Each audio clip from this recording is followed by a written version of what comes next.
Alright, I got a little bit of time to work on the Jeep today, so I'm going to do something simple. These rings on these simulated beadlock wheels, I painted them I guess around 15 years ago, and you can tell that they're needing a repaint. They've got some rust showing.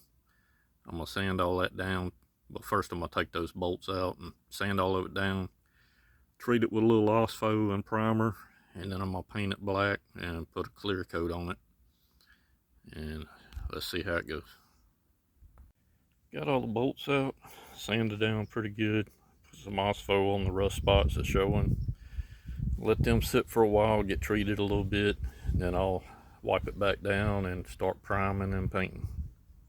I got it all taped up and primed in, just letting it dry for a little bit, and then I'm going to put some paint to it. Just finished the base and the clear on it.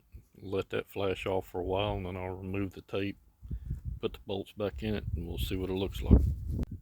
Alright, there's the finished product. This is good enough for a mud Jeep. No, if ever it gets messed up on the trail or anything, all I have to do is touch it up.